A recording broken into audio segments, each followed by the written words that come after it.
An admiral got taken out like it's nothing by Rocksteady Zebek. The admiral agenda is over. Admirals are trash. They never were anything, and I don't know why anyone ever believed in them. They're scum of the earth. They serve Emu. They hurt people. They follow and serve the celestial dragons. Why do we care about the admirals? Why do we like them? This is what they deserve. Every single admiral is trash, and they should not be respected, is what an idiot would say, because that's not what the story tells us. What if I told you the only thing keeping the One Piece world from total collapse were the admirals? Now, while the Yonko go crazy and rage in their small parts of the New World, within their territories, whatever, and Emu hides in the dark, stuck in the flower room playing with butterflies, it's the admirals who show up, they throw hands, and they consistently hold the line. The admirals in general are not my favorite characters. I think the system of what the admirals are as antagonists make the story more interesting, and therefore I enjoy the admirals as a collective. But I'm not gonna lie, with chapter 1154 revealing that Rocks killed an admiral before even forming his crew, is the entire system just fragile? Can the admiral system even survive the final war? Bro, is it already done? Is it already falling apart? In a world like One Piece, power shifts constantly depending on the narrative, lineage, devil fruits, even plot. And the admirals, they serve as one of the few constants. They are the benchmarks. There is a reason every time a new character shows up, it's not, are they stronger than a Yonko? Or are they stronger than a commander? It's, are they stronger than the admirals? They are pillars, but they are consistent. They are a brand. You stand behind it.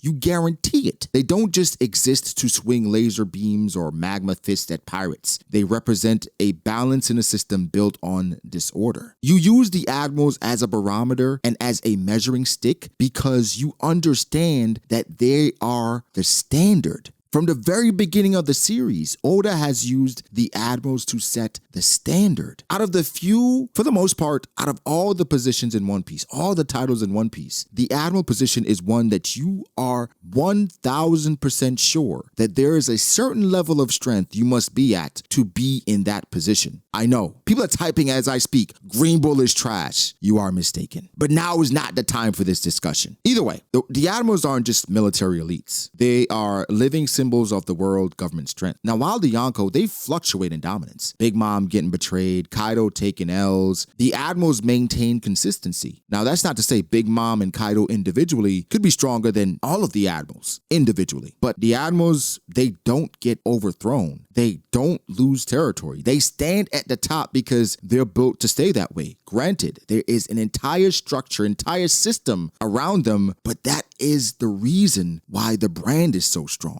That's why their introductions hit so hard. That's why damn near every time an admiral's in a chapter, it is guaranteed 10 out of 10. When Aokiji first appeared on Long Ring Longland, and shout out to Long Ring Longland because the Davy backs just upscaled that arc completely. But Aokiji looked like a lazy bum who didn't care about anything. And then he just casually froze the entire sea with a single finger. The entire sea across the entire One Piece world. I'm exaggerating, but you get the picture. No effort, no buildup, just raw power. It told us immediately that this wasn't someone you could just challenge. And I know people were saying they are devil fruit merchants. Then we saw battleship bags. Well, actually, they're not. But then Kizaru showed up at Sabaody and straight up embarrassed the supernova. Hawkins, Drake, Apu, folded all of them like laundry. Then the message was clear. These rookies aren't even close. I think what makes the admirals even more compelling, even if you can't relate to them, even if you hate them, the ideology behind each of them. Each one of them represents a different flavor of justice. Aokiji stood for lazy justice, questioning orders and valuing morality over blind obedience. Akainu, on the other hand, is absolute justice, personified, ruthless, unwavering, and willing to kill civilians if it means upholding the system. But then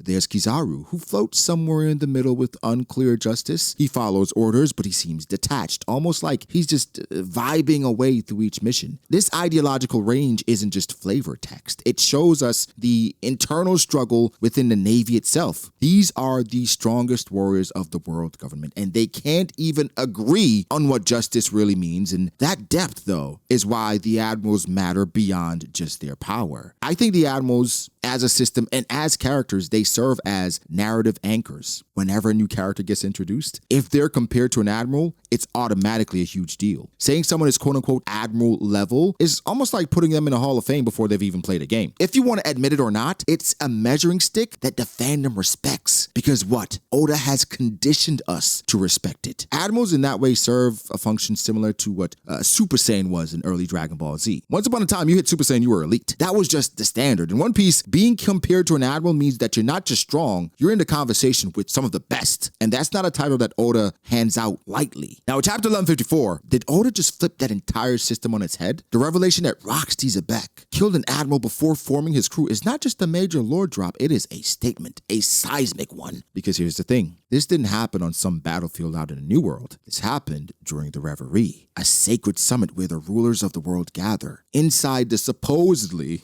at this point it's laughable, impenetrable walls of Marijoa. Now, for someone to even get there is a miracle. For someone to kill an admiral inside that space and leave untouched, that's not just unheard of, it is absurd. And to be quite frank, Oda doesn't imply that it was a hard-fought battle, or that Rox had help, or that he barely escaped. No, the tone is calm. Matter of fact, it seemed like Rox walked into the Reverie, ordered some chicken with wings, whilst murdering the top-ranking Marine and dipped out. And just like that, that tells us two things. First, the admirals of that era, they were not ready for someone like Rox. Second, Rox was just different. A different breed, even before his supposed prime. This wasn't even the Rox that had Whitebeard, Kaido, Big Mom under his command. This was pre-God Valley, pre-crew. The fact that he was already operating on that level means that he wasn't just strong, he was ahead of his time. Rox's statement about the admirals was less about the admirals, but more about Rox. His strength was abnormal, and the Navy at that point didn't have anyone capable of handling that kind of pressure, and that failure cost them one of their top enforcers. That assassination didn't just mark the death of one admiral, it shattered, I think, the old power system. It exposed a weakness at the heart of the world government, and they couldn't ignore it. I think up until then, the Navy may have relied on hierarchy, ranks, and maybe internal structure, maybe even just promoting vice admirals because they've been there a long time. But Rox made it clear, if you can't survive a monster like me, you don't belong at the top. And I think at that moment, everything changed. Because in the wake of that tragedy, the Marines entered a new era of recruitment. Legends like Garp, Sengoku, and Suru weren't just promoted. They were born from that chaos. They were the response. They were the evolution. Garp went toe-to-toe with Rox himself and came out as the hero of the Marines. Sengoku rose through the ranks and became the fleet admiral, leading with both strength and strategy. And Suru brought order through intellect, being the Navy's most respected tactician. Their rise wasn't luck, it was necessity. And that's how the world typically operates. Action is met with reaction. And I think that's where we start to see the emergence of the three admiral system. Now, Oda hasn't spelled out this exact timeline. It's heavily implied, though, that this shift, this idea of centralizing power into three elite forces, was a direct response to the Rox incident. The world government realized it could not afford scattered power or passive leadership. They needed living weapons, deterrence, and forces strong enough to match or at least slow down the next generation of monsters. In a way, Rox's assassination of an admiral became the foundation for the modern Navy. It justified the existence of figures like Akainu and Aokiji decades later, because when a man can just walk into the gates of heaven, kill a god-tier soldier, and leave untouched, the system has to evolve or it dies. Rox killing a Marine admiral wasn't just a flex, it was a wake-up call. It exposed a fatal flaw in the Navy's structure. They did not have anyone who could handle a monster like him. I think this event triggered a fundamental shift in Marine doctrine. Bureaucratic rankings and political promotions, that wasn't going to cut it anymore. From that point on, combat strength became priority number one. In direct response, the new elite rose through the ranks. Garp, Sengoku, Suru. They weren't random prodigies. They were the Navy's answer to a world that now demanded overwhelming force. The pirates were getting stronger and the pirates were coming. And this is not even knowing about Rox's direct challenge and declaration of war. Garp would go on to become the hero of the Marines by going toe-to-toe with Rox himself, and Sengoku and Suru cemented themselves as tactical minds capable of dismantling threats before they even grow. 0. This new era laid the foundation for what would become the three admiral system. Centralized, concentrated, not spreading it too thin. The world government realized at that point they did not need more soldiers, they needed stronger ones. And so, the admirals from that point, not just high-ranking officers, brother, deterrence. Their purpose was simple. Stop the rise of another Rox before it happens. And Oda uses this moment to show why the admirals have to be elite. They exist because the system broke once and barely survived. I mean, today it's clear, right? The admirals remain the most visible enforcers of global order. The Gorosei and Imu, they operate from behind the curtain. Admirals are the ones who show up when the world starts breaking apart. They've been at the center of every major crisis. Marineford, Dressrosa, Egghead. And when the world government needs force, it sends the admirals. They're not just soldiers. They're the first and last line of defense. What separates them from CP0, the Celestial Dragons, or even the God Knights, the admirals, they earn their status. Their strength is proven, it's not inherited. Their credibility is why the world still fears the Navy and why the system still functions even as it starts to crack. But that stability,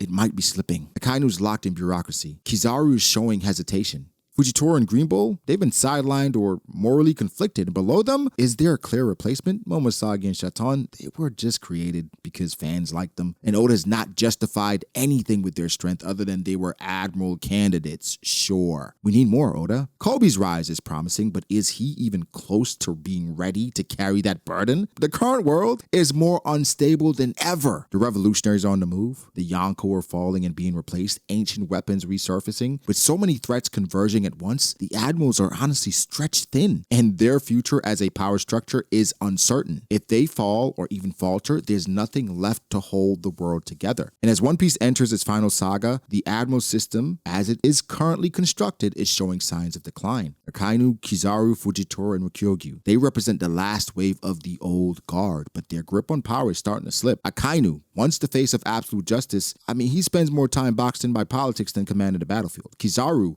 who once blitzed the supernova without flinching, showed insane hesitation and inner conflict at Egghead. Fujitora, he continues to challenge the moral foundation of the world government, while Green Bull, what the hell is Green Bull doing? Blind loyalty. That puts him at odds with the Navy's shifting values. As a unit, they are no longer unified in purpose, and that is dangerous. The question now isn't just who replaces them, but what kind of admirals come next. Kobe looks like the clearest answer. His growth has been rapid both in strength and conviction. He doesn't just follow orders, he follows a justice shaped by empathy and responsibility and just honest doctrine. From the Rocky Port incident to standing against Blackbeard, Kobe's path, it reflects the kind of leadership the Navy may need in a new era. Smoker could also reemerge with a more pragmatic approach, offering somewhat of a bridge between the old structure and a newer, freer version of justice. I mean, even Groose, I think, is a candidate to be one of those guys. But the bigger shift might not be in individual power. It could be an ideology. Groups like Sword are operating with increasing autonomy, challenging the Navy's traditional ties to the Celestial Dragons. If that mindset spreads, the next generation of admirals might not just inherit the titles, they might redefine what it means to serve justice. We could be heading toward a split within the Marines. One side clinging to institutional loyalty and the other fighting for reform. And at this point, it's not just about who's strong enough to wear the coat, it's about who's willing to challenge the system that built it. The admiral structure, once created to prevent another Rox, is now facing its own internal rebellion. Whether it collapses or evolves, that might decide who wins the final war. Guys, the admirals have always been anchors of order in a world full of chaos, but that order is starting to crack. With the old guard fading and there's no clear successors in place, the Navy honestly stands at the edge of collapse or evolution. Whether it's Kobe, Sword, or something else entirely, change is coming. Think about the Seraphim or even the God Knights. And if one admiral's death created legend, what happens next? Does another admiral need to die for the system to evolve? Let me know. Like the video if you did. How do you feel about the admirals? How do you feel about the structure? Do you think an evolution is coming? Because I think it's necessary for what the world is becoming. But leave me your thoughts. Make sure to like the video if you did. Subscribe to the channel for more content like this. Follow me on Twitter at BragoDAce. Follow me on Instagram at BragoD.Ace. Thank you to my patrons. I appreciate you guys so much. You guys help make all of this possible. So again, guys, like and subscribe, and we'll catch you in the next one. Peace.